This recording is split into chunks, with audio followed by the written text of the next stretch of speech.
right? Keep your brain active, keep yourself informed. Decision-making is born out of information. If you don't have information, you are just doing guesswork, yeah? So I guess then the question is, how do I make sure I have information, invest in information networks, right? Make sure that the things that you typically deal with, you are fed proper, effective information on them. We can go into a long conversation about how the brain works and how the brain makes decisions and all of that, but fundamentally it's about the quality of information. There's the role of intuition. That's a whole different conversation entirely, but you can only intuit an experience you've already had, unless, of course, you're looking at it from the faith perspective and you're talking about whether God said to you or didn't say to you.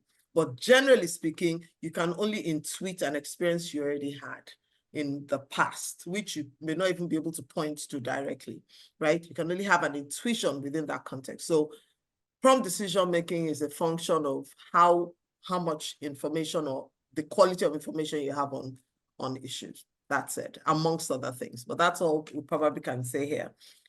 Mrs. O, any final thoughts to share? You know, as I was thinking about this. Sorry, Mrs. O, there's a question that I think I missed out that you may want to respond to. Okay. And then maybe tie that into your final thoughts. Can you elaborate on how a focus on intellectual wellness can impact our other aspects of our lives, like relationships and careers? That was James's question. Okay. Let me start with careers. I am convinced that the level of your curiosity, intellectual alertness, your insightful mind, your determination to stay relevant and current directly impacts the life that you live. It does. It's beyond any shadow of doubt. Let me explain why I'm making that statement. You remember when we started the conversation, and perhaps it's a good way to also end, where I said I'd been to school. My first degree was at Oxford, Somerville College. So it wasn't that I was looking for another good university to go to. I'd already gone to one that I didn't have to. If that was all I did, it would be fine. Then I did a first master's that was an utter disaster as far as I was concerned at University of London. And after 1 year, I wanted to I said, God, I told my father, I'm leaving. He said, sorry, no daughter of mine is going to drop out of school. You are going to finish your 2 years master's. I never used that master's. So fast forward 20 years later, I now do the master's that I believe I was meant to do. Now, that rewired how I viewed intellectual wellness. It elevated my curiosity. I began to really enjoy intelligent conversations, and I really didn't want to suffer fools, you know? And it laid the foundation for a lot of the work that I've now done in the last 20 years. So your focus on making sure that you keep your brain active, you nourish your brain, because I think reading nourishes your brain. Intelligent conversations nourishes your brain. And one thing that I will say is that I jokingly say that I struggled identifying myself as a woman in my early, till I was about 40. So I think I turned 40 before I said, oh, I love being a woman, because I found that I didn't enjoy conversations about bags, shoes, hair. It didn't do anything for me.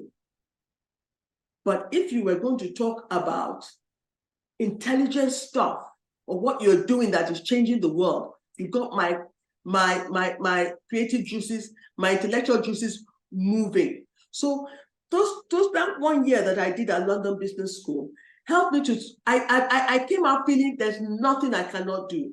I even felt that if my mother now said, go and read medicine, because I want a doctor my sister was already a doctor, I felt I could go back to school and read medicine.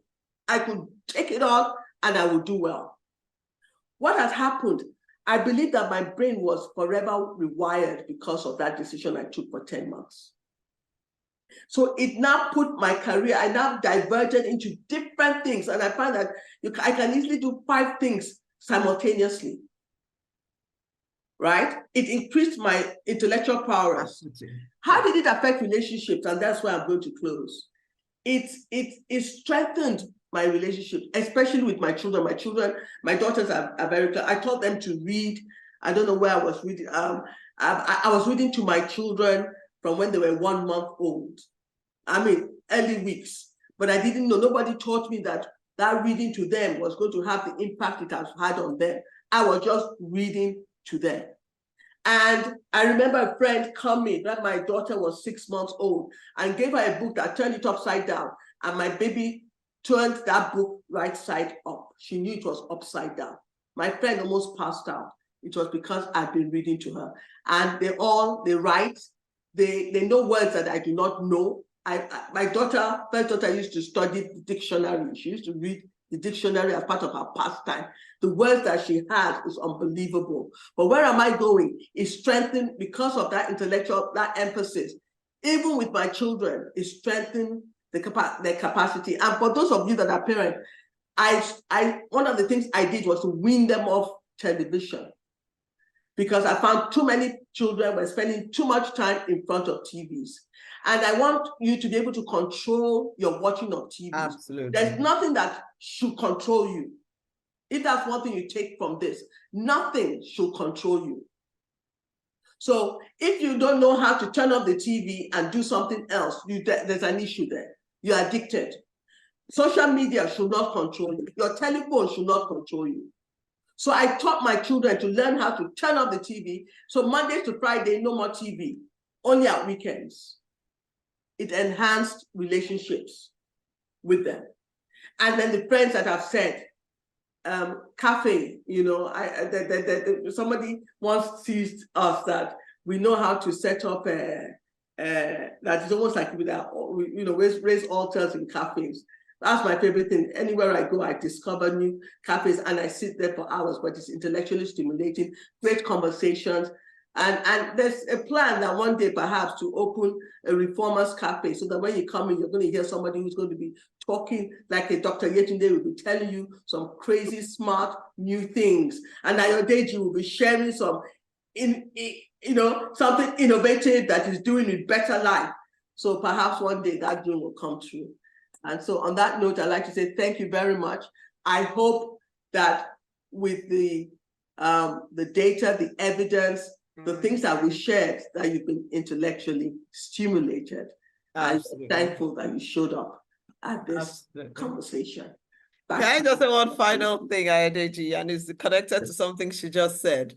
Mrs. O just told us that she's still dreaming about opening a cafe. That is one key way to stimulate your mind. Keep dreaming about things that you think maybe you would just keep dreaming and planning to do things. You get your brain constantly stimulated.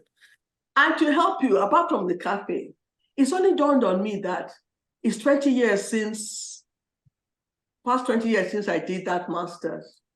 So be sitting with you, Dr. Yetunde, and Dr. Amina, and Dr. Abiola, the deans, unconventional deans of the, I think I want to do a PhD now. Mrs. O, I'm starting a PhD in a course that if I say it here, nobody will believe it. So let me just shut my mouth. When I graduate, you will all see the certificates. Then you will know that I'm on fire, man. Oh, I like that. Don't worry, you can tell me offline. Thank you very much. Honestly, first of all, you see, I can't even interject. These are my teachers, so I just have to watch them talk. But the interesting thing is that